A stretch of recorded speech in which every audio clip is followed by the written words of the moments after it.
Right. Hey guys. Finally breaking the silence after, some, you know, several weeks, whatever.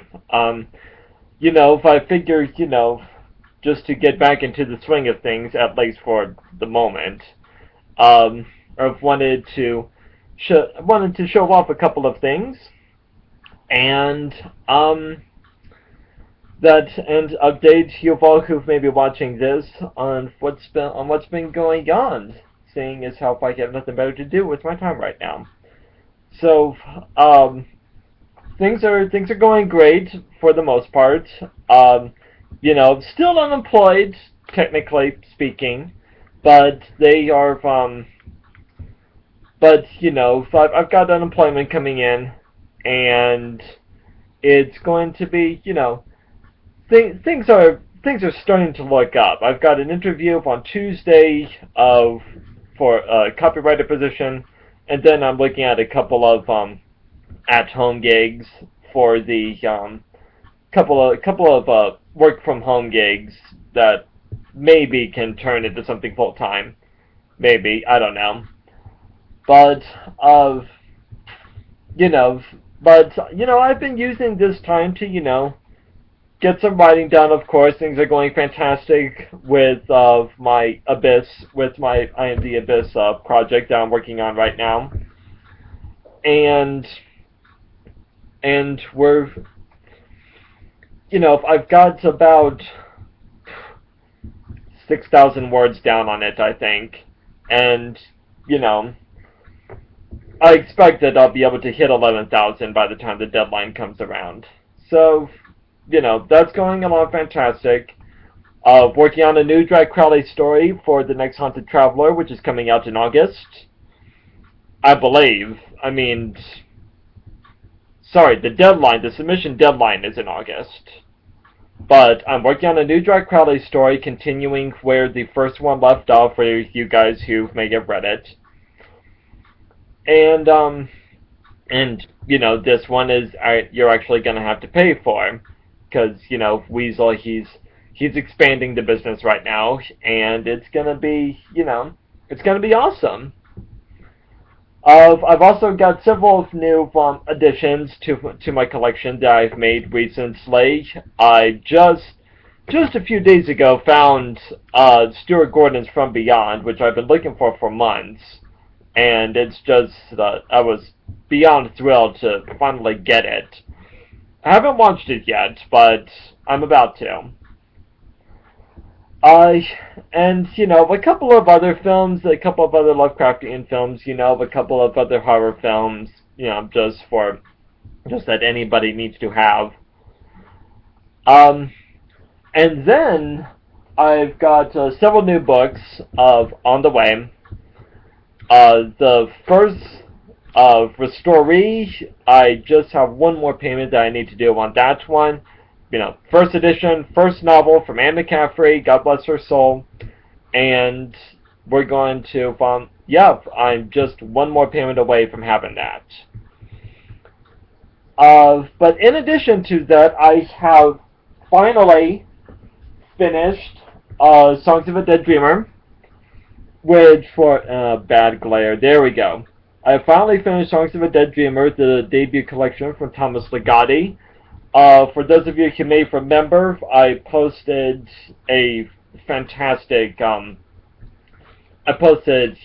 something that was absolutely like, oh my god, I found it. And for those of you who may or may not remember, it's been signed by him. As you can see right there, granted reversed on my screen right here, but you get the picture. Signed. And I finally finished the collection. Wonderful collection, absolutely loved it. And I look forward to finding on someplace other than Amazon. And I implore everybody who watches this to freaking boycott Amazon, buying books on Amazon. They're treating the writers like shit. And they're treating the publishers like shit. This freaking monopoly is getting to their head. And, fuck them. So I finished that. And I'm about to get started on Forever in Pieces, the debut collection from Kurt Fowler. I have not started on it yet. I've been currently working on something about cats, Lovecraft, the Lovecraft collection of essays from Arkham House. I've been working on that, picking through it rather, and I've also been reading I can't remember what I've read yesterday. It wasn't the Imago sequence. It was Demons by Daylight. Demons by Daylight, the second collection from Ramsey Campbell. I've read that a little bit, but I'm about to get started on this one, which I've heard absolutely fantastic things about. And so I'm excited to finally get into it. It looks right up my alley. It's all about personal hells. It's real dystopian. Let me think here. The back says, in this debut collection of short fiction from Kurt Fowler, one of the horror world's rising stars, you'll find a melange of lost souls, cosmic terrors, wondrous abysses, and even some good old-fashioned murder. You'll be taken to the end of the earth and the end of humanity, to dystopian futures and personal hells. You'll meet conquering gods and unholy messiahs, invisible babies and talking chairs, interdimensional monsters, and all the monsters we sometimes see all too clearly in the mirrors before our own faces. The stories in Forever and Pieces will immerse you in loneliness and loss, life and death, love and obsession, and above all, the shadowed and often terrible veil of eternity. Excuse me. If that's not Lovecraftian, I don't know what is. The description alone, it's extremely Lovecraftian, and I'm excited to be getting started on it. And then I've got a couple of other books that I'm about to get started working on. In addition to Demons by Daylight, I'm going to be picking through the Imago sequence and trying to finish Dale Schweitzer's collection of essays about Thomas Ligotti. I'm going to be trying to finish that. And then, by the way, you probably saw earlier the Xenomorph print up there, and and I still need to get my Cthulhu painting framed. That's not, it's not cool. It's just sitting here on my desk right now. It works, but it's got to be framed. But whatever.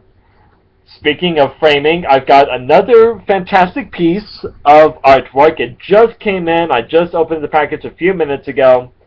And absolutely fantastic from the talented John Cherevkov. This is the Ghoul portrait. This is Pickman's model, if you will. And for those of you who don't know, the Ghouls are my absolute favorite Lovecraftian monster. I adored them. I adored them to death. I tore through the Throne of Bones. Pickman's model is one of my favorite stories from Lovecraft himself, in addition to that other one that was kind of that was real medieval. I can't remember the name off the top of my head right now. And of course, Threshold, Low Red Moon, and Daughter of Hounds from Caitlin R. Kiernan, which I devoured them. I loved the Ghouls. I loved them dearly. And while the albino dragon, which here you can see that right there, the albino dragon was good. That's the print that he used for his playing card set. That's the Ghoul as the Joker. Works fantastically. But it's good. It's good. It's not my favorite. But this,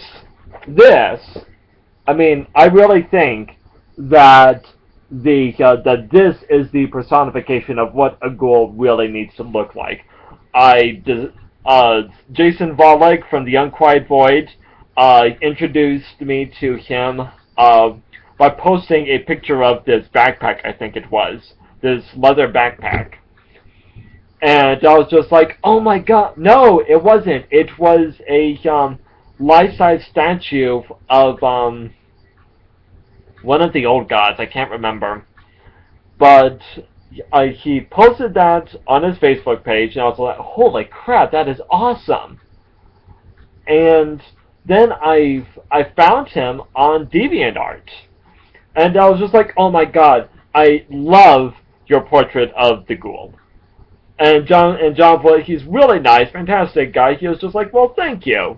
We started talking on Facebook, and it was just like, "Hey, is it all possible for you to send me a print of this?"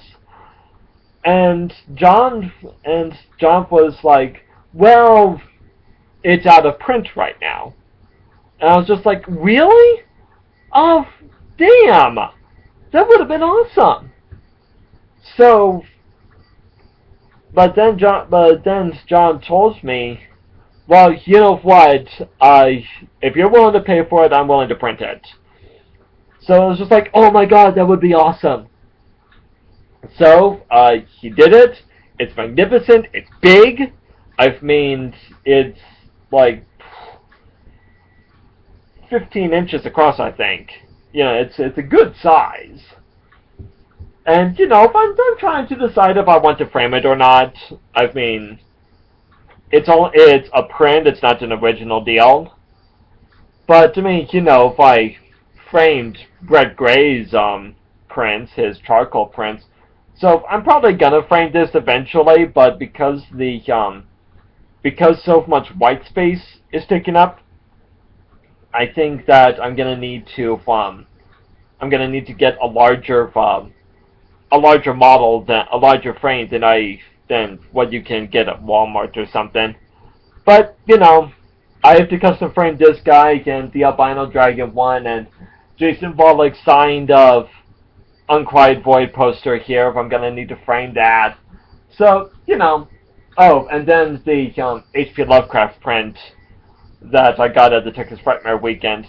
I'm gonna need to get all those framed, but you know, if any of these jobs that I'm applying for pan out, I'll be able to live on my own easily real soon here, and I'll have a lot more space in just a single bedroom.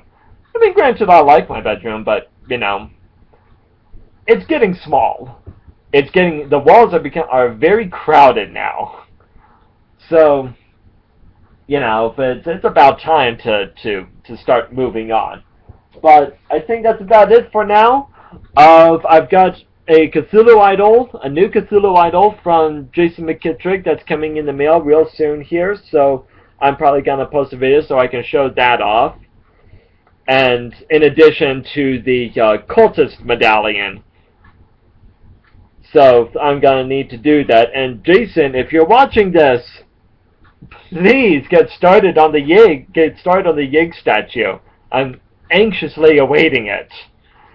So that's it for now, and I will see you guys later.